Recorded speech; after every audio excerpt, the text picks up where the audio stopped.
chapter 14 last Friday. And I don't know if any of you guys ever watched Game of Thrones, but one of the characters on there was like, I drink and I know things. Okay? These chemists shoot light at things and we know things. Okay? Some chemists drink, okay, but they don't know anything. That's just on the side. Okay? So in order to know something, we shoot light at it. And we use the entire electromagnetic spectrum for various reasons. Okay? We shoot X-ray light, photons, at molecules. We can get their crystal structures. You know, the diffraction pattern can tell us information about where all the atoms are. That's like looking at the molecule. Okay? But you need special X-ray machines, etc. Okay? If we shoot UV light at molecules, we can excite electrons into higher unoccupied molecular orbitals. Okay? And the distance between the molecular orbitals is unique for different substances, atoms, and molecules. So when the light disappears, okay, we say, oh, light at a wavelength 450 nanometers has disappeared. This must be this molecule or this atom. And we can even use it to quantify how much stuff we have in solution. Okay? And remember, on this side of the spectrum, the light is more energetic, which means it has smaller wavelengths, okay, but more energy, higher frequency. And so UV is still pretty high energy. Of course, it's not as high as X-ray in terms of energy, okay, or gamma rays, okay, but it's considered high energy. And then we keep moving and we get to the visible spectrum. And of the visible light, we know that violet has the highest energy, and then blue, green, and then red has the least amount of energy, meaning the biggest wavelength, okay? And then we keep going and we get to the IR portion where the wavelengths are bigger than all of those, okay? And the light is lower energy. So wavelength and energy are inversely proportional. And so with IR spectroscopy, we don't want to excite this much energy. We just want the molecule to be excited that much energy right there. We want to get it to vibrate into a little higher vibrational energy state. And so we're going to use IR photons because they're lower energy, okay? And that way, when the molecule absorbs the photon, which is kinetic energy, it will be excited to a higher potential energy and the photon will disappear. Now, a particular bond, okay, will absorb of a particular wavelength of IR frequency. And it depends on the strength of the bond. Okay, so what we're going to do is, let's take that molecule up there, for example. Imagine that we have synthesized this molecule right here. And we want to now check to make sure that we've indeed made this molecule. Okay? So what kind of bonds do we have there? We have carbon-hydrogen single bonds. Okay? So we expect a carbon-hydrogen single bond to absorb light at 2,900 wave number. Okay? We use wave number, which is light frequency. It is frequency divided by the speed of light. Okay? So anyway, so we expect to have a dip somewhere around there. So when we're shining light, so usually we'll mark this thing at 3,000 and 1,500. So this molecule over here, okay, we have an sp3 hybridized carbon-hydrogen bond. And so we expect that this is percent transmittance. So that means that light is being absorbed. Okay, so right about, just to the right of 3,000, okay, we expect to have some stuff happening there. Okay, so that is the frequency of IR light that we need to get a carbon-hydrogen single bond to resonate. Now, generally, okay, it is easier to get single bonds to vibrate than double bonds and triple bonds. So most single bonds are down here in terms of frequency, okay, which is directly proportional to energy. But like we said, when you have a hydrogen at one end of this thing, it becomes like a nothing, okay? And that becomes one of the hardest things to get to vibrate. So we have our hydrogen atom bonds. Those are the hardest to get to vibrate. So those are kind of outside of the pattern, way over here. A lot of energy is needed, meaning high frequency, IR radiation, okay? And for a carbon-hydrogen single bond, it's just to the right of 3,000, okay? So that's what we expect. And then we have a carbon-oxygen double bond right there, okay? That's another one that I want you to know. So these are the ones I'll hold you accountable for. So that's right here at 1720, okay? So it's a double bond, okay? Double bonds generally are harder to get to vibrate than single bonds, okay? Because you can imagine that there's like 2 springs in here, all right? However, it is at a lower frequency because remember that when you have a hydrogen attached, it's sort of an exception to the rule. So when you have a carbon-oxygen double bond, it's got this signature deep dip at 1720 wave number, okay? So we would expect to have that deep dip. So there's a little bit more to IR spectroscopy, okay? So when the photon comes in, so the photon of frequency 1720, okay, but whatever wavelength that correlates to, is going to come in, okay, and it's going to be absorbed by this bond right here, and then that bond is going to get excited to a higher vibrational state. And we're looking at the stretching vibrational frequencies, okay? And that photon is going to disappear, and that's that dip we see here, okay? Now, the ability of this bond to vibrate also depends on how polar it is, okay? So the polarity of this bond also acts like a magnet. So the more polar the bond is, the deeper the signal is going to be, okay? So when you have something like this, which is a carbon-carbon double bond, there's not a lot of polarity there, okay? So that usually has a frequency at around 1650 or so, okay, so over here, all right?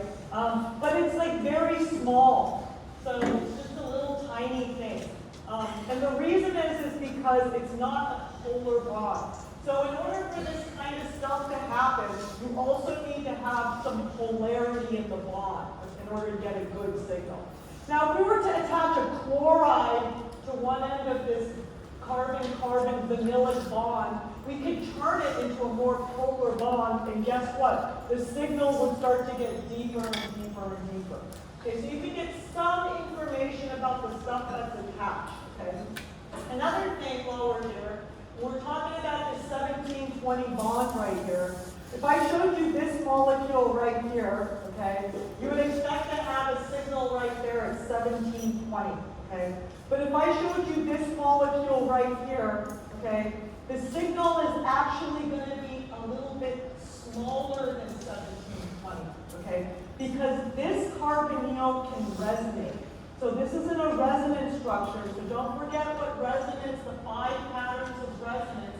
So this is a pi bond separating 2 atoms of different electronegativity, and I'm going to be bad, and I'm going to draw the 2 arrows at the same time, which you shouldn't do, okay? But this is one of its other resonance structures. So notice in the resonance structure, it's got single bond character right here. And remember, this molecule is actually a hybrid of all of its resonance structures.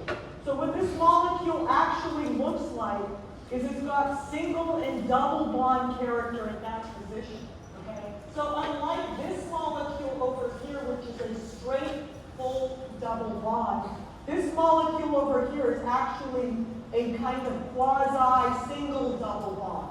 So what we're going to see is we're going to see a shift in its IR frequency absorption, and it's going to go in the direction this way, okay? Because it's going to be easier to resonate, because we're going to make our spring have more single bond character, okay? So that's another one that you should know, is that if you have a carbonyl that can resonate, we expect the signal to be a little smaller than 1720. Still going to have that deep dip, etc., okay? But it's going to be a little smaller than 1720. The questions I give you on your exam, there's not going to be any ambiguity there, okay? It's going to be something like this. I'm going to give you a spectra, I'm going to give you some molecules, I'm going to ask you which molecule belongs to that spectra. And this is the information you should know, and there's not going to be any ambiguity there where you're like, wait, is it this or could it be that, etc., okay? But these can get hard. Now when you do your lab, okay, in your chemistry lab, you're doing some hard stuff. You're getting an unknown sample, okay? You're getting its IR spectra, okay? From the IR spectra, you're going to be able to see what kind of bonds you have. Then you're going to get its mass spectra. From the mass spectrum, you're going to be able to determine its molecular formula. Of course, the data is going to be dirty in the lab because that's how life is, okay? And you're also going to be able to get some information about how many single, double bonds or rings you have. And we're going to talk about that.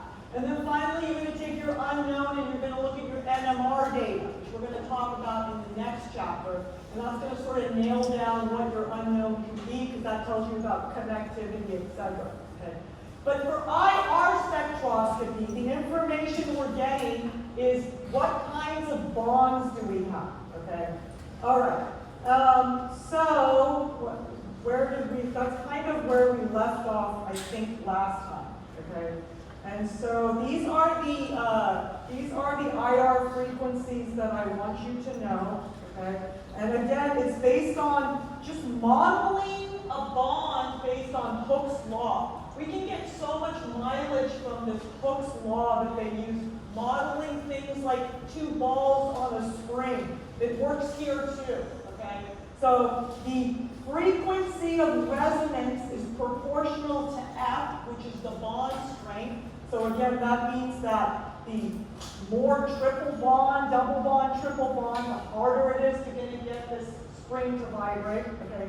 But it's also inversely proportional to the masses of the two atoms, okay? So that means if you have a hydrogen, which is a very, very low mass, that ends up putting it way over here at high frequency, so outside of that pattern. Otherwise, it's single bonds, double bonds, triple bonds, okay? And then the bigger the atoms are, the easier it is to get things to vibrate. Imagine putting two bowling balls on a spring. That's going to be easy to get to vibrate, okay? So, so let's continue then. Okay. Now, here's something important you need to know, okay? If you have a carbon-hydrogen bond, and the carbon is sp3 hybridized, the frequency of vibration is to the right of 3,000, so it's 2,900, okay? But if that same carbon-hydrogen single bond is attached to a carbon that is sp2 hybridized or sp3 hybridized, then we get peaks just to the left of 3,000. So that's an important key position that you want to hone in on, okay? So again, when we're looking at an IR spectra, usually we divide it into the 3,000 region and the 1,500 region, okay? And so you see we have a peak here just to the left of 3,000, okay? Hopefully you also can notice this peak right here, this long, deep 1720, okay? And so we're going to use this spectrum to try to figure out which one of these molecules is in solution in a second. But for now, we should be able to do these problems up here. So would you expect a signal to the left of 3,000? So let's start with this one right here, okay? Now this is a problem that you're going to see in your homework, and you're also going to see probably going to see a problem like this on your exam, okay? So do we expect a signal just to the left of 3,000? Okay. So again, these are the signals I'm going to hold you accountable for. So we're going to talk about the hydroxide signal in a second, okay? But you're going to be able to notice it. I'm going to draw it here, okay? So the hydroxide signal looks like this, okay? So that's what the if you have an OH bond, so first of all, it's a hydrogen attached to an oxygen. So that's one of those single bonds that ends up being hard to get to vibrate, okay? And it's way over here, and it's got this weird, long, wide shape to it, okay? So that's what we expect if we have a hydroxide. So that's important to know, okay? If we have a primary amide, okay, it's got this weird double dip thing that happens, okay? So that's going to look like this, okay? So that's kind of telling us we have a primary amide, all right? Okay, we just talked about the carbonyl, okay, and then the different versions of the hybridized carbon-hydrogen single bond. Okay, so let's go back to this, okay? So the question is, would we expect a signal left of 3,000? Well, other than hydroxide and amines, okay, the only other time we would see a signal left of 3,000 is we have an sp2 or an sp3 hybridized carbon-hydrogen single bond, okay? So this right here is not going to be to the left of 3,000. Here we have carbon-hydrogen single bonds. There's 3 of them, okay? And they're all sp3 hybridized. Here we have a carbon-carbon single bond, okay? So when you have a single bond, it's way over here, like I said, okay? Except if it's connected to a hydrogen. So any carbon-carbon single bonds are going to be way down here, okay? So not that, okay? Here's a carbon-carbon double bond, okay? That doesn't make it, okay? So that's even more to the right of the carbon-oxygen, okay? So that's, again, way down here, so that's not going to be there, okay? But here, okay, we have a carbon-hydrogen single bond, okay? And the carbon is an sp2 hybridized carbon, okay? So we do, in this molecule, we do expect a peak just to the left of 3,000. Okay, so if we were to look at the IR spectrum of this thing, again, here we have our 3,000 mark, here we have our 1,500. So some signature things we would expect is we'd expect our 1720 dip right there, okay? And another thing we would expect is we'd expect some stuff to the right of 3,000 because we have these carbon-hydrogen single bonds, okay? And then we would definitely expect a peak just to the left of 3,002, okay? And that's the kind of thing we would expect for this molecule right here, right? We do not expect this long, wide, deep OH signal or 2 little double blips on that side. Okay, so those are sort of things to look out for. Now let's look at this molecule over here, okay? So this is another example, same question. So the question is, would we expect a signal to the left of 3,000 in this molecule? So now, if we look at this molecule carefully, we see, okay, we have the carbon-hydrogen single bonds, those are 2,900, so that's not, okay? Here's a carbon-oxygen double bond, that's 1,720, that's not going to make it. Now, here's a carbon and a double bond, and there's another carbon, but notice there are no hydrogens attached to those carbons, okay? This carbon is attached to another carbon, okay? And this carbon is attached to a carbon. So there is no sp2 carbon hydrogen bond, okay? This thing has no signal to the left of 3,000, okay? So if we were to draw the spectrum of this thing, we have a lot of carbon hydrogen single bonds that are sp3 hybridized, okay? We have our signature 1720 dip, okay? And we have some carbon-carbon single bonds and carbon-carbon double bonds, and all that stuff is down there, okay? So this molecule has no signal to the left of 3,000, okay? So those are little important things that will help you a lot when you're analyzing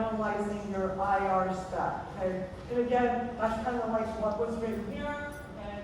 And again, I'm not going to give you an ambiguity where you have a carbon-hydrogen single bond that's in a double sp2 hybridized and a carbon-hydrogen sp hybridized. And I'm trying to ask you which one is which. Okay? I'm drawing these spectra. Okay? So these things are just slightly different, 3100, 3200. It's either going to be one or the other. Okay, so I think now we are ready. No, we're not quite ready to do that yet. Okay, here I talk about how when you have a carbonyl, the bond, a carbonyl double bond, the frequency to get that thing to vibrate is 1720. But it is in a position where it can resonate, so this is a different molecule. We have a pi bond separating two atoms, we form a carbocation and come over, okay? Then we actually shift the frequency because the actual molecule looks like a hybrid, so there's single bond character, and as the bonds go to more single bonds, they're easier to get to vibrate, which means lower frequency, okay? Except, of course, if you have a hydrogen attached at the single bond, and that's one of the hardest ones to get to vibrate. Okay. So here's another question, homework problem. They already circled the bonds, and they asked you to rank them by increasing wave number. So increasing difficulty to get these things to vibrate. You need higher energy IR. Okay. So the carbon-hydrogen bond versus a carbon-carbon double bond versus a carbon-triple bond. So in general, triple bonds are harder than double bonds, which are harder than single bonds. Okay, so the triple bond wins between these two. However, the carbon-hydrogen single bond is an outlier because there's a hydrogen attached. So the order is the carbon-hydrogen single bond is the hardest one to get to vibrate. Okay, then the triple bond, which is two carbon atoms, and then the double bond. And if there was another one thrown in where you had a carbon-carbon double, a carbon-carbon single bond, that would have been the easiest. Okay, so the general trend is that the single bonds are easiest to get to vibrate. Okay, then the double bonds, then the triple bonds, based on Hooke's law. The springs are tighter. Okay. However, when you have a hydrogen attached as one of the partners, that's an outlier, the hardest thing to get to vibrate. So those are at the highest frequency, and that's why the OH bond is over here, the CH bonds are over here. Okay. Okay, so there's more of those for you to try. Okay, and so you can check it out. Here we talk about how the polarity of the bond is also important for IR spectroscopy because the way it works is when the photon comes in, it kind of needs a polar dipole to latch onto so it can jump on and disappear. And so when you don't have a polar bond, like a carbon-carbon double bond, that signal is very small. Okay, so we get small signals for like carbon double bonds, but we get that big, deep signals when we have polar bonds like that. And if you make a double bond that's with carbons polar by adding like a halogen or something to one of the vanillic carbons, you can increase the signal of the bond. Okay, so let's talk about the OH bond. Okay, why is it so long and wide? Okay, so hydroxides are making hydrogen bonds to other hydroxides in solutions. Okay? And so what happens is hydrogen bonds are very strong intermolecular forces. So the oxygen bond acceptor is pulling at this hydrogen and it's quasi-breaking this bond. So what we get a population of full single bonds, and then some of the single bonds are like breaking and are shifting this. So if we had just pure hydroxide with no hydrogen bonds, which you can get a signal for if you have an extremely dilute solution of alcohol. Okay, you have a very, very dilute alcohol with some sort of organic solvent, then you can see the true signal of the OH bond, which is at 3600. Okay? But once we start getting higher concentrations, it forms hydrogen bonds with itself, and this single bond starts to break, and we almost get quasi, less than one single bond character, and so it shifts in this direction, and we get this stretch, okay? So the point is you have this stretch that happens, and that's telling you you have a hydroxide group, okay? I don't know if they still use this method, but they used to use this method for breathalyzers, okay? And so not only does the polarity of the bond determine the magnitude of the dip, okay, but also the concentration of the substance, okay? So in this first line up here, we have some concentration of alcohol. So hopefully you can tell that this is an alcohol right here. Okay? And then on the bottom line is if we increase the concentration. Okay, so they used to use breathalyzers, maybe they still do, I don't know, where you breathe into the device, it's an IR machine. Okay? And it has some calibration, and it's going to detect whether your OH signal is lower than where it's supposed to be. Okay? And then it can determine the concentration of alcohol in your signal, in your system. I guess if you drink alcohol, it's in your breath, and just that's the way that they used to do it. Okay. So carboxylic acid has an IR signature like this. So hopefully you can realize why that's true. Okay. So you know a carboxylic acid has a carbonyl, and then attached to the same exact carbon is a hydroxide group, okay?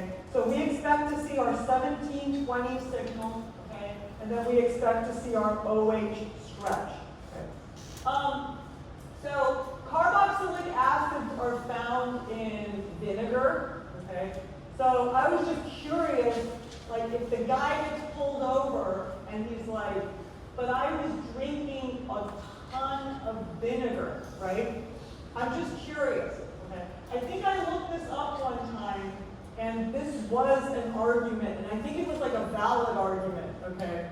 But the point is, you gotta tell it to the judge, right? Okay, so see if the judge believes you, right? I guess it depends on how much you're also staggering, but anyway, I'm not supposed to tell you that, so ignore me saying that, okay? Okay, so why does a primary amine have a double dip? Okay, so remember that when we're doing IR spectroscopy, we are honing in on vibrational frequencies. And we're mainly focusing on the stretching frequency. Okay? But there are different kinds of vibrational frequencies. There's scissoring and bending. These kind of happen in a different range that we're not focusing in on with our range of IR light, okay? Except for when we're talking about primary amines, two of these different kinds of vibrational frequencies just happen to sort of be right next to each other. Okay, I forget if it's asymmetric stretching and symmetrical stretching, okay? Which again, usually doesn't happen, but what that ends up doing is actually it becomes beneficial because it gives us something to hone in on, okay? So if we have a primary amine, meaning an amine that has two hydrogens attached to it, okay, and then has an R group, then we expect to see this little small double dip signal, okay, just to the left of 3,000. And if you have that's a primary amine. If you have a secondary amine, it's just a single signal, okay? So again, these are the signals that I'm going to hold you accountable for, okay? On your final exam, you may have a question from this chapter, and I will not make you remember these for the final, but for this exam, I want you to know these. Okay, sorry. So here's some questions from your homework. Is this an alcohol, a carboxylic acid, or neither? Okay, so let's look at this one. An alcohol, a carboxylic, definitely there's an alcohol group right there, but notice there's no 1720, so this is not a carboxylic acid. Okay, so this is an alcohol. Okay, moving on to this one. Okay, here we don't have a 1720 and we don't have an OH stretch, so this is neither. Okay, so here we have the 1720 and the OH stretch. So this This could be a carboxylic acid. It could also be an alcohol with a carbonyl attached somewhere. Okay, so there's always that. Okay. I think now we're ready to do this problem, which is very indicative of the problem you're going to see on your exam. Okay, so let's look at this problem. So, which of these molecules does this spectrum belong to? So let's do this problem together. Okay, yeah, it's right here. Okay. So let's rule some of these molecules out. So some of the molecules in question have an OH group, and notice that there is no OH stretch there. Okay, so it can't be this molecule, and it can't be this molecule. Okay, because that has an OH group. So it's not those molecules. Okay. Also notice that I have a 1720 dip, okay? So that means I have a carbonyl. So now I can rule out everything that does not have a carbonyl. So it can't be this molecule, it can't be this molecule, it can't be this molecule, okay?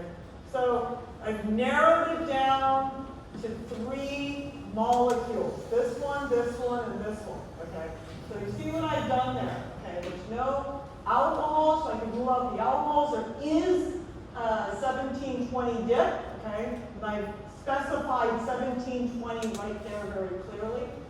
Okay, now notice now, here's another one. Just to the left of 3000, there's a little dip there, okay? Well, it's not an OH group. It's not a secondary amine because there's no amine to choose from, okay? So what else could it be? Okay, it could be an sp2 hybridized carbon-hydrogen bond or an sp3, sp hybridized carbon-hydrogen bond.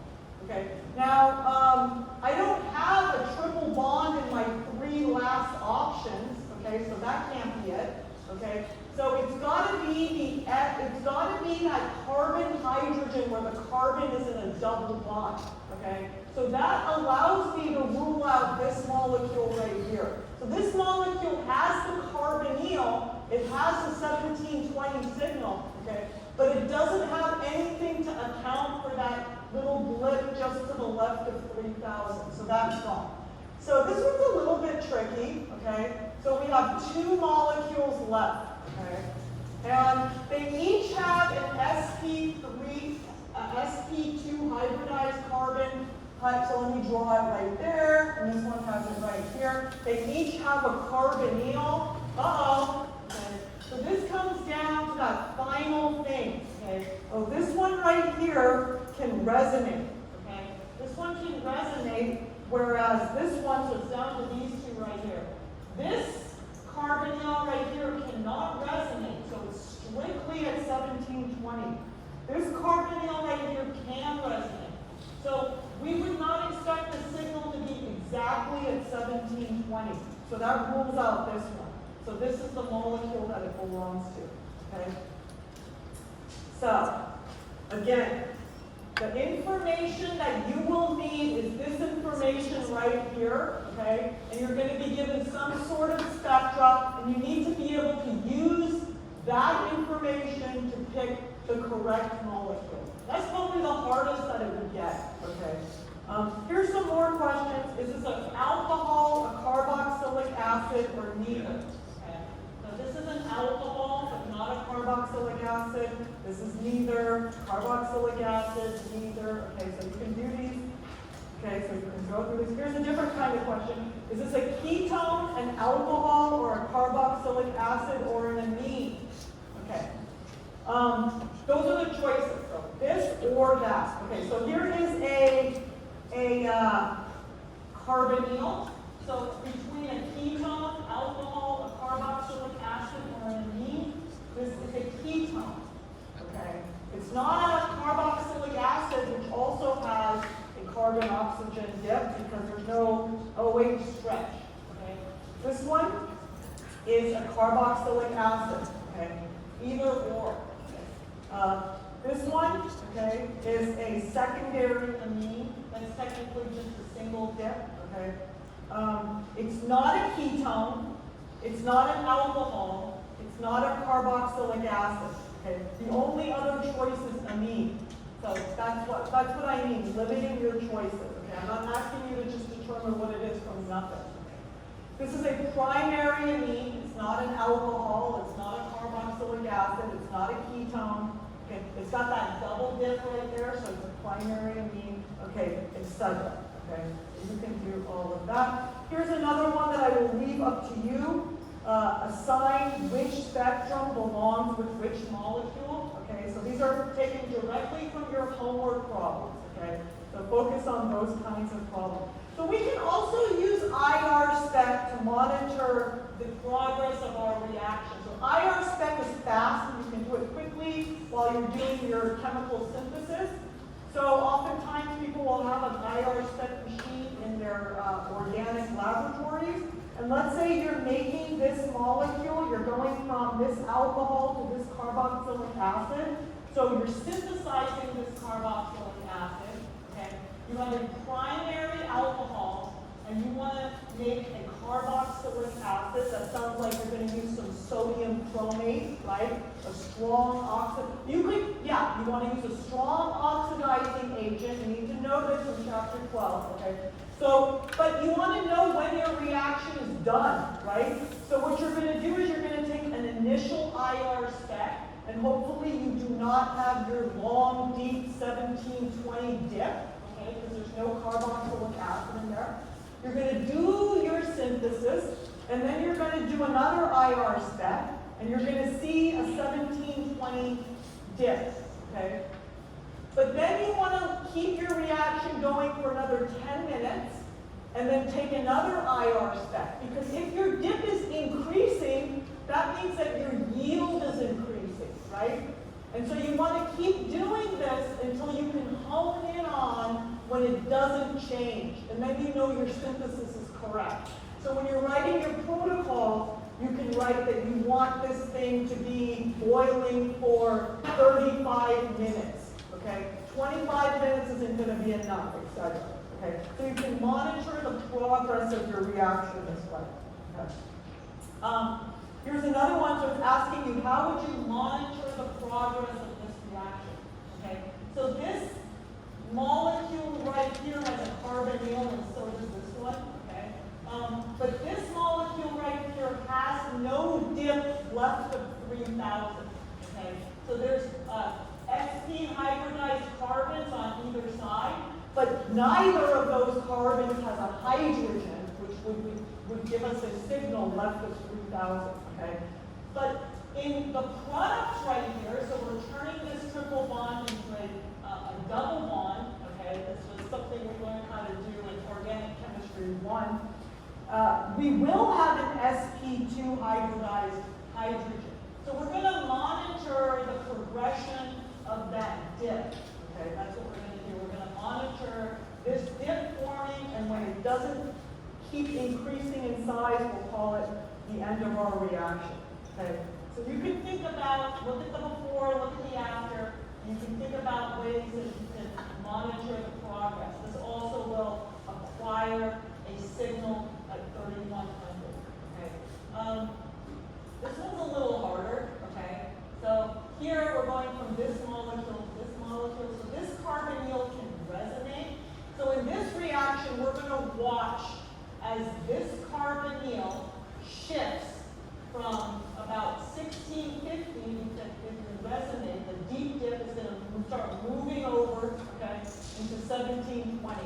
So we can actually watch this disappear at 1650, and then the 1720 dip is starting to increase. Okay, so that's one of the things that we can do. And now we're moving on. Okay, so now we're going to talk about mass spec. That is the extent of our IR. Okay, hopefully you have the stuff you need in order to do your lab. By the way, labs are dirty like life is dirty. Okay, so they're not going to look like, oh, look at this beautiful. Okay. I'm sorry, okay. Mass spec. So the next technique we're going to learn, and there are many different forms of mass spec, many different applications, different kinds of mass spec. We're going to learn the most basic form, okay? Just so we can analyze analyze like these very small molecules, and we're going to learn just the very basics and the general of what's going on. One kind of mass spec, okay? What we're going to get is we're going to get the molecular formula, okay? So on our quest to determine what it is we just synthesized, so far we've been able to nail down what kind of bonds we have, okay? So imagine we got the IR spectrum, we've confirmed that we have our carbonyl bond and we have our sp2 hybridized carbon hydrogen. The next thing we're going to do is mass spec, and mass spec is going to give us our molecular formula, okay? So for example, is it C6H18O, you know, think something like that, okay?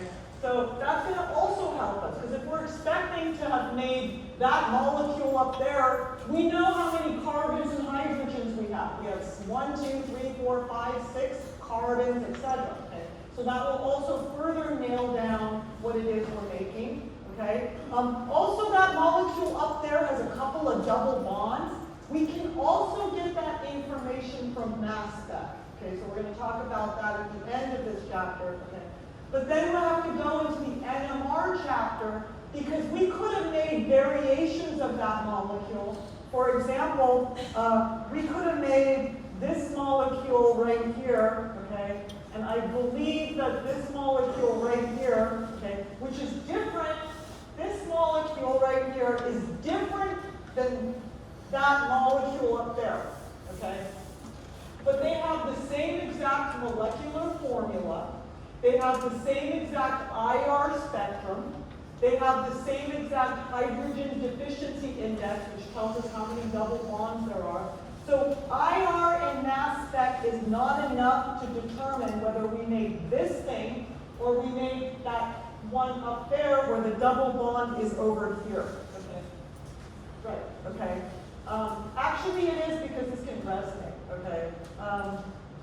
That's a bad example, but there are examples like that. That's where we would move on to NMR, okay? So NMR is going to really nail down exactly what's going on, but that's not until next chapter. Okay, so if you have a molecule, okay, so let's start with the most basic molecule. So let us imagine that we synthesize ethane, okay? Let's start with the most basic molecule, okay? If we have a molecule, okay, we can put it in a mass spec machine where we shoot electrons at it, okay? And we can force, by shooting electrons at it, we can force one of the electrons of our molecule to leave, okay? And we end up making something called a radical cation, okay? So one electron from our molecule has left, and that's called a radical cation.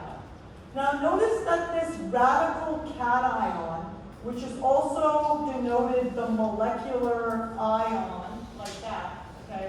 It's got the same mass as our original molecule, okay? So we don't consider a single electron leaving to affect the mass of anything in our class, okay? Maybe if you're, you know, a quantum physicist or something, okay?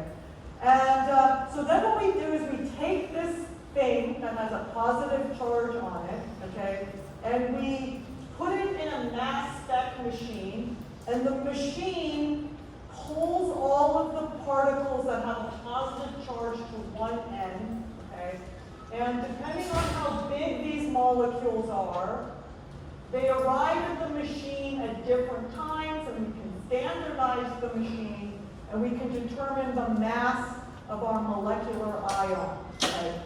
Now, the molecular ion itself is also going to break down into smaller portions, okay?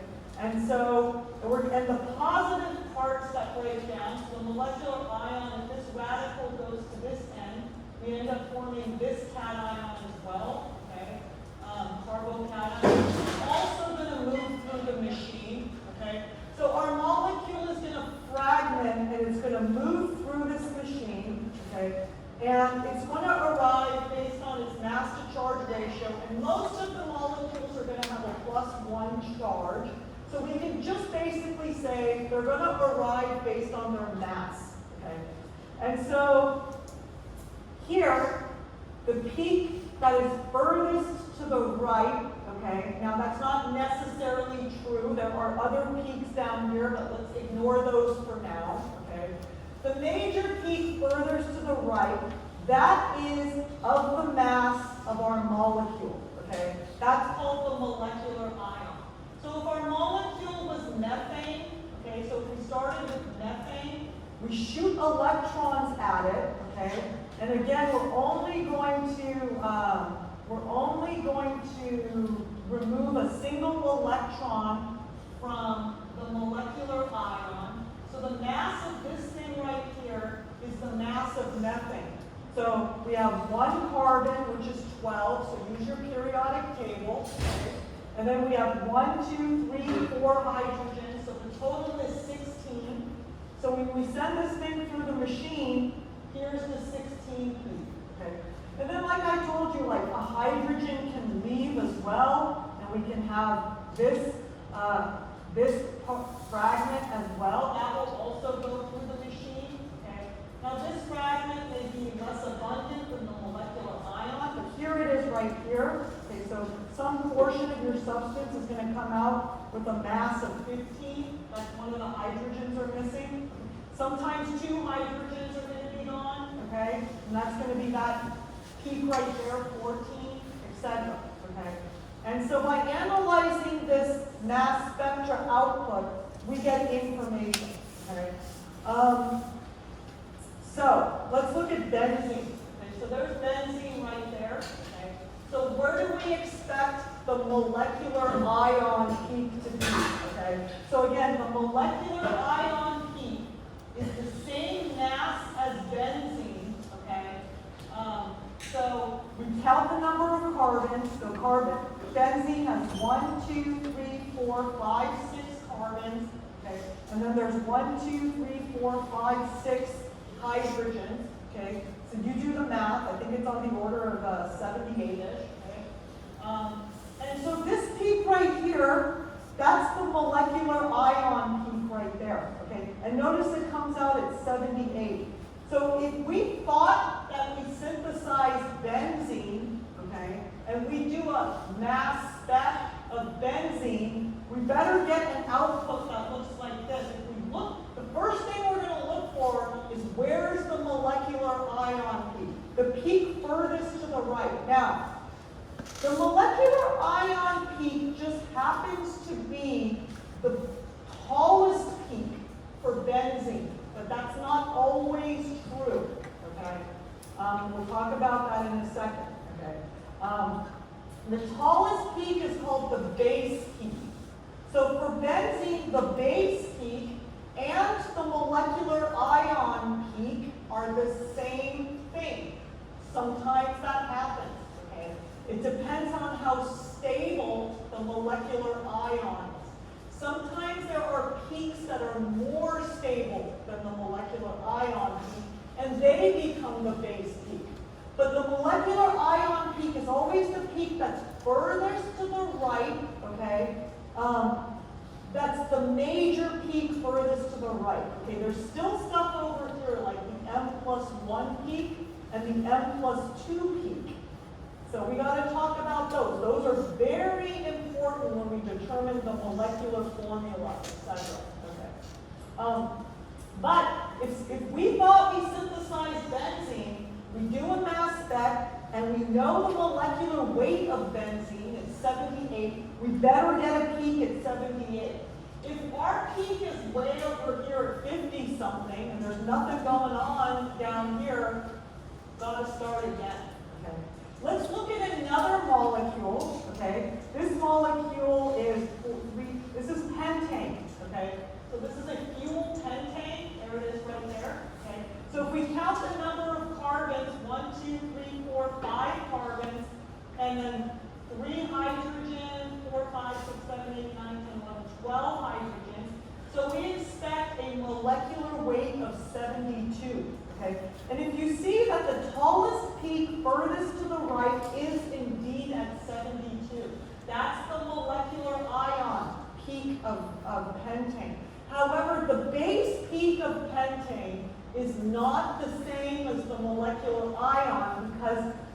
most stable fragment is not the molecular ion when it comes to pentane. Pentane is a long linear molecule, and so the most stable fragment is that fragment right there, okay? And so that is the base peak right there, okay? And so, okay, we'll get to that more later. But for now, if you thought that you synthesized pentane, you would calculate the molecular weight of pentane, you would take your output, and the biggest peak furthest to the right, that's the molecular ion peak, the same weight as your molecule, because there's only one electron missing. Okay, it better be the weight of your molecule, and indeed it is. Okay, okay. So that's the first thing, is to find the molecular ion. Now, there's a couple of other random things. Okay, when you have carbon and hydrogen molecules, or even an oxygen in the mix, the molecular ion is always going to have an even number. Try it yourself. Take any legitimate molecule, molecular formula, no matter how many carbons, hydrogens, or oxygens it has, it will always have an even molecular weight. Okay? If you have one nitrogen in your molecule, the molecular weight is odd. Okay? So, if you think you synthesized this molecule right here, okay, you better have an odd molecular weight. And you can also determine what the molecular weight is too by looking at your mass spec. When you have two nitrogens, the molecular weight becomes even again. Okay? So one nitrogen gives you an odd molecular weight. You're going to need that information when you do your lab and other analysis. Okay? You're going to have an unknown. Okay? So if you see that in your output, your mass spec output from your laboratory results for your unknown, the molecular weight is odd, then you know you have a nitrogen, or 3. I've never seen them give a student a 3 nitrogen compound, so don't blame me, okay? But I think it would just be 1 nitrogen in that thing, okay? Okay, so now we're going to determine the molecular formula, okay? In order to determine the molecular formula of our compound, so far we have, let us imagine that we believe that we synthesized this molecule over here. Okay? So we've used IR, and we've confirmed the bonds that we have. Okay? We run it through the mass spec, and we see that our molecular ion is where it's supposed to be, whatever the molecular weight is. It confirms, because we can calculate the molecular weight, it matches. Okay? Now we're going to make sure we have the right molecular formula. Okay, so for this molecule, we expect 1, 2, 3, 4, 5, 6 carbons, C6, and then 1, 2, 3, 4, 5, 6, 7, 8, 9, 10, H10, and O. Okay, so with mass spec, we're going to be able to determine the molecular formula next. So the molecular weight and the molecular formula. So how do we do that? We're going to take advantage of this peak right here, okay? The M plus 1 peak. The M, the molecular ion plus 1 peak, okay? So you find the molecular ion peak, which is the biggest peak that's furthest to the right. So in this example over here, okay, this is the molecular ion peak right here, okay? But it's not the base peak. The base peak is higher than the molecular ion peak over here. Okay. But anyway, I know that my molecule has a molecular weight of 86.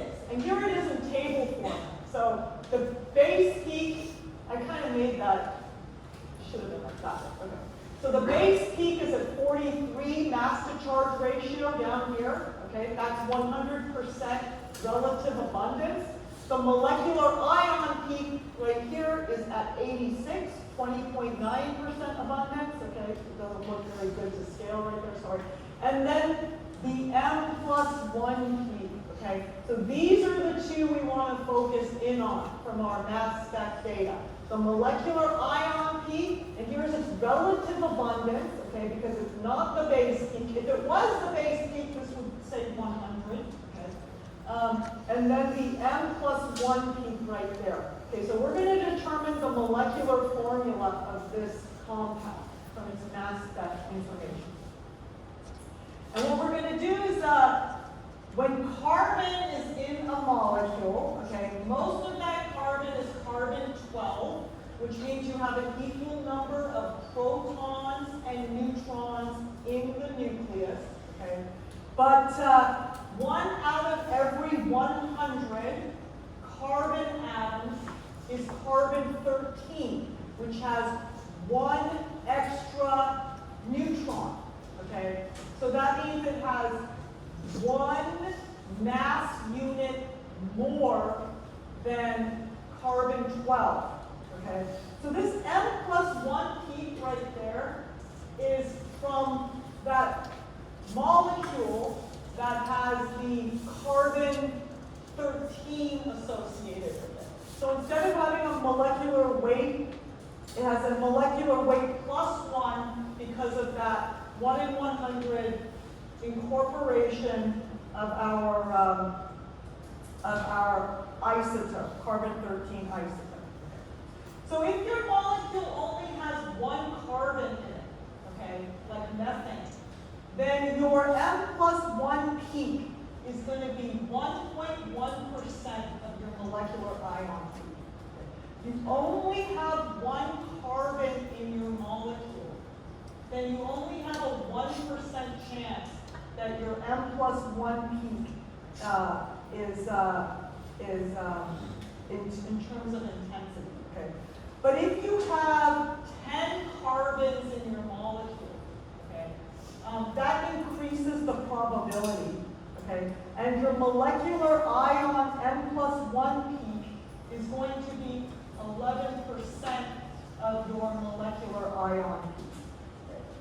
So you can look at the relative abundance of the M+1 peak versus the molecular ion peak in order to determine how many carbons you have in your molecule.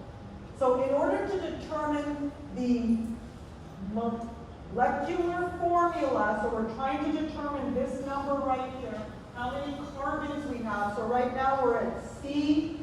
And we want to determine how many carbons we have. Okay. We're going to compare the M+1 peak to the molecular ion peak. Okay, so here's the data, the output. Okay.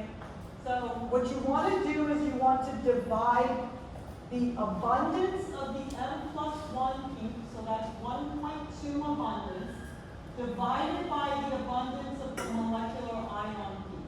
Now, in this example, the molecular ion is not the base peak. If it was the base peak, this would be 100. Okay? But in this sample, the most stable fragment is a smaller fragment. Okay? So what you want to do is you want to make sure that you divide the M+1 peak divided into the abundance of the molecular ion peak. And that will tell you how much of the M+1 peak is represented by the molecular ion. Okay. And so 1.2%, that's the abundance of the M+1 peak, divided by 20.9%, that's the abundance of the molecular ion, times 100, and that makes it 5.7%. Okay. Then you're going to divide that by what you would expect, okay, if you had a single carbon-13.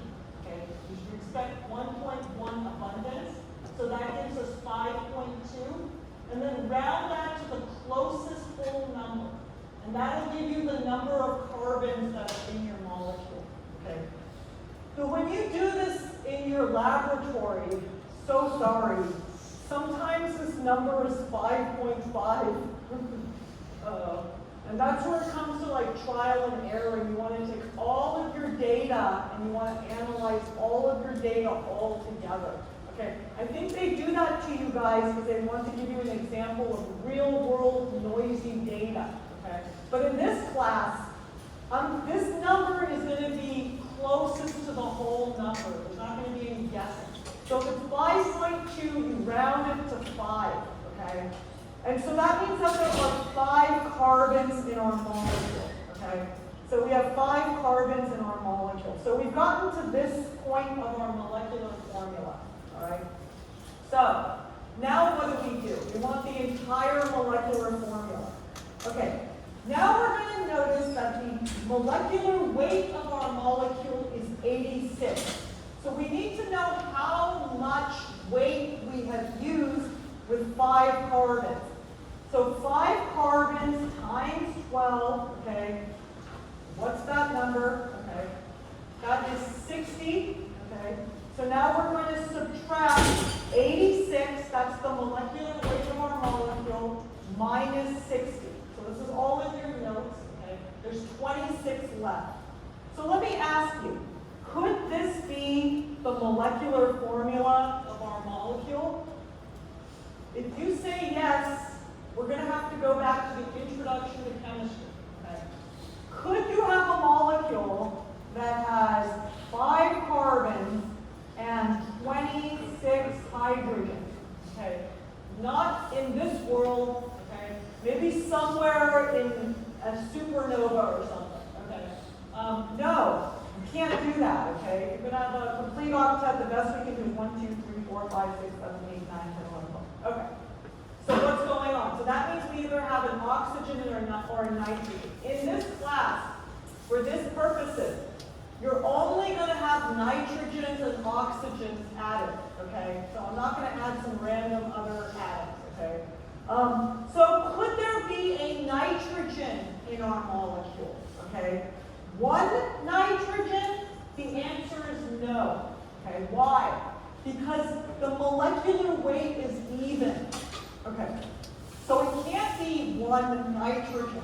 It could be 2 nitrogens, okay? How much does a nitrogen weigh? Okay, so a nitrogen weighs 14 atomic mass units. So if there were 2 nitrogens, that would be 28. I don't have enough. I only have 26, okay? So it can't be 2 nitrogens. So that means there are 0 nitrogens in our molecule, okay? There are 0 nitrogens because it's not 1 nitrogen, because then it must be an odd mass, okay? There can't be 2 nitrogens because we only have 26 atomic mass units left, and 2 nitrogens are 28 atomic mass units. So then we're going to ask an oxygen, okay? So an oxygen has 16 atomic mass units, okay? So we're going to take the 60 plus 16, that takes us to 72, that takes us to 76, and so then we have 10 left over, 86 minus 76 is 10, okay? So that means that our atomic molecular formula is C5H10O. Let us repeat what we just did, okay? You're going to probably get this on your exam. It's really not that hard to do, okay? You're going to take a mass spec output, okay, and you're going to determine the molecular formula, which, by the way, we just did for this, so we were C5H10O, okay? That's the molecular formula of this, okay? So, I'm probably going to present the output in table format like this, okay? Because you're not going to be able to analyze it like that, okay? So it will be presented to you like this, okay? What you're going to do is you're going to look at the molecular ion peak, okay? So the molecular ion peak is the highest peak furthest to the right, not just the highest peak furthest to the right, okay? And then you're going to look at the peak directly next to it, which is the n+1 peak.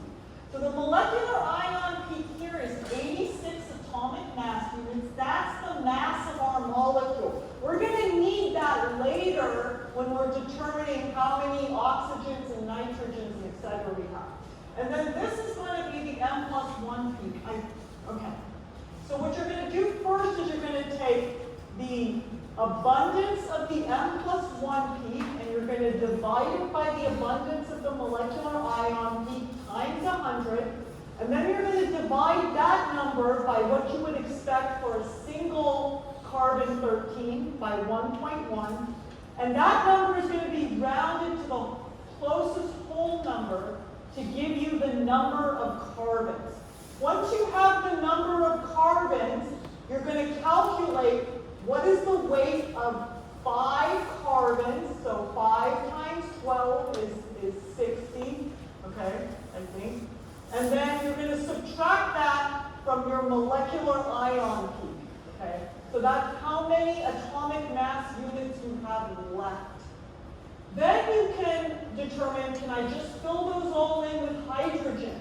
No, you cannot, okay, because that's too many hydrogens, okay? So then you're either going to add you start with a nitrogen.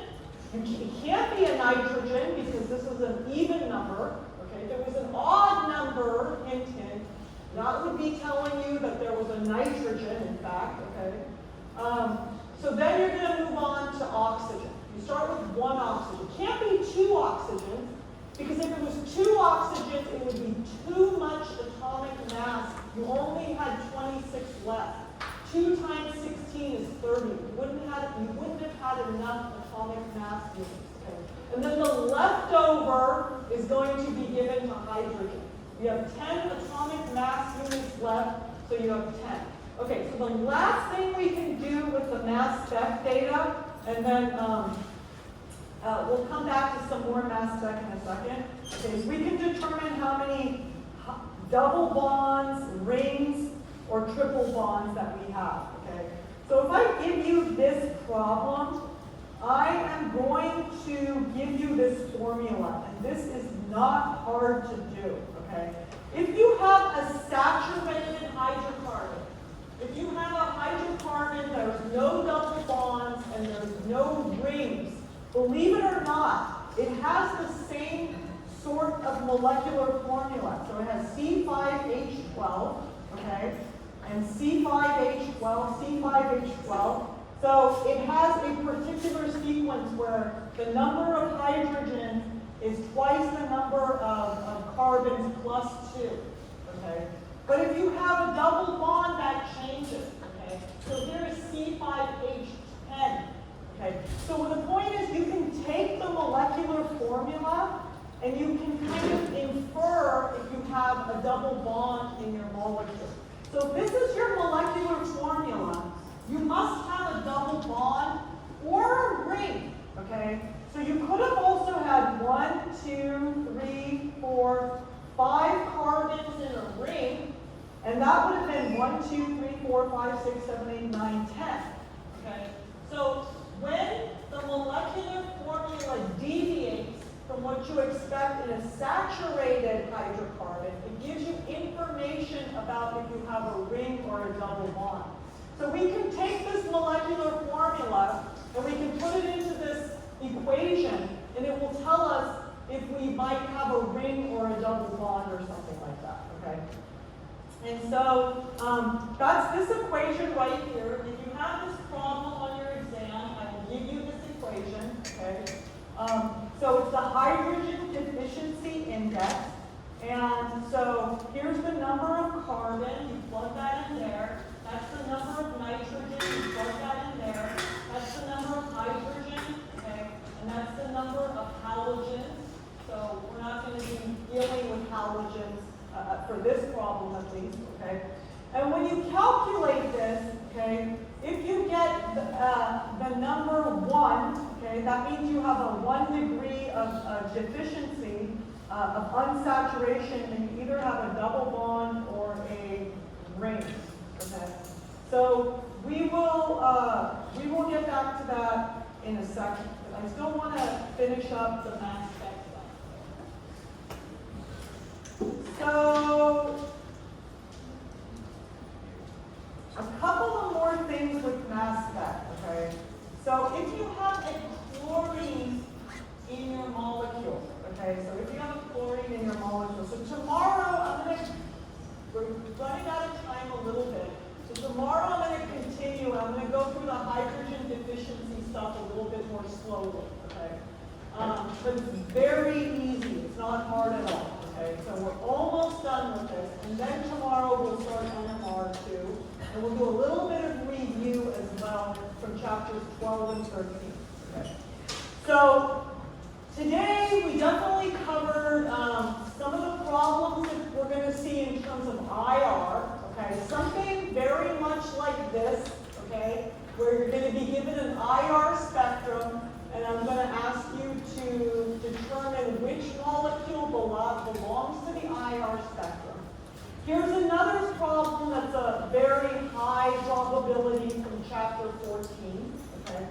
This is mass spec, where I'm going to give you information like this, okay, where you're going to be given the peaks for the molecular ion and the M+1. Okay, and I'm going to ask you what is the molecular formula of this molecule. Okay. And there are some other questions from chapter 14 as well. Okay. So, for example, this question right here. Okay. So I could ask you, which molecule does this mass spectra belong to? Okay. So there are certain patterns to look out for. If you have a chlorine in your molecule, then you have a certain ratio of the molecular ion peak to the M+2 peak. Okay, why? Okay. It turns out the chlorine has two major isotopes. So unlike carbon has one major, well, it's not even major, okay? It also has carbon-14, but that's extremely rare. But for chlorine, you find chlorine-35 and chlorine-37, again, differing by the number of neutrons. Okay, you find chlorine-35 76 or so % of the time, and chlorine-37 25% or so. Okay, and so notice that these things, they differ from each other by 2 mass units, not 1 mass unit. And so if you have a M+2 peak, okay, not M+1, but if that M+2 peak is 1/3 of the size of your your molecular ion peak, that's telling you that you have a chlorine attached to your molecule. So if you look at this spectrum right here, you see the size of this M+2 peak, okay, it's about the size that we would expect if we had a chlorine. Okay, so that's one random thing. If you have a bromine, if you look at the major isotopes of bromine, they're about 50-50%. Okay, and they also differ from each other by 2 mass units. So if you have a bromine in your molecule, you expect your M+2 peak to be the same size as your molecular ion peak. Okay, so this spectrum does not belong to the bromine molecule, because the M+2 peak is smaller, okay? And then this molecule over here does not have a bromine or a chlorine, so that's not it either, okay? So that's one other thing you should know for, remember. So another thing is, I could ask you, I could give you this molecule here, and I could ask you, what would be like a major peak that we might expect from this molecule right here? If you look at this molecule right here, you can determine what the molecular ion is going to be. The molecular ion is just, you count the number of carbon and hydrogen. Okay, so whatever that is, that's going to be the peak furthest to the right. That's the most significant peak. This thing doesn't have any bromines in it, so it's going to be the most significant furthest to the right. Okay. But I could ask you, what would be like a major other peak in this molecule? So you know that carbocations that are tertiaries are very stable. Okay? So if we broke this bond right here, and remember the fragments that are most common are the fragments that are most stable. Okay? So we might even expect that the base peak of this molecule is from this fragment right here, because this is a tertiary carbocation. Okay? And so the molecular ion minus this amount, which is 1, 2, 3 carbons, and then 1, 2, 3, 4, 5, 6, 7 hydrogen. So this amount is 43. So we call that the N-43 peak, okay? So we expect to see a big N-43 peak from this molecule. So if we synthesize this molecule and we look at its spectra, okay, we might see the molecular ion peak wherever the mass of this thing is. And then here at N-43, molecular ion minus 43, we might see the base peak like that. Okay, so the most stable fragments are the most abundant fragments, and you know that the carbocations that have more substituents are more stable than carbocations that have less substituents. Let's look at these guys. Okay? So this molecule over here, let's try to determine what kind of fragment might we expect. So with this molecule, okay, we might expect a molecular ion minus the ethyl group, okay, which is a minus 29, okay? So we would expect an N minus 29 here, okay? Because we would end up making this carbocation, so that would be expected. Versus this molecule over here, okay, would we expect an N minus 29 peak there? Not really, okay? But we might see an N minus 15, okay? So let's say we're given these two molecules, and I give you a spectra, okay? And you have here, these two molecules have the same molecular ion. I put two methyl groups over here versus one ethyl group, okay? So, but you look and you see here you have an M minus 15 peak, okay? And I could ask you, which molecule does this spectrum belong to? Okay? They both have the same molecular ion, molecular weight, okay? But this one right here, we would expect 15 fragments to come off more readily than this one over here, okay? So now let's imagine we have a different spectrum, okay? So again, we have the same molecular ion peak, but this time we have an M minus 29 peak, okay? I could ask you, does this spectrum belong to this molecule or this molecule? Well, here's the 29 piece right here. This one doesn't have a 29 piece, okay? So I would say this one. So we look for, we say M, which means the mass of the molecular ion minus something that might come off and form the most stable peak, okay? Here's a tert-butyl group. If that comes off, we get the M minus 57 peak, etc. Okay. So tomorrow we're going to talk about some more complex, a little bit more complex things.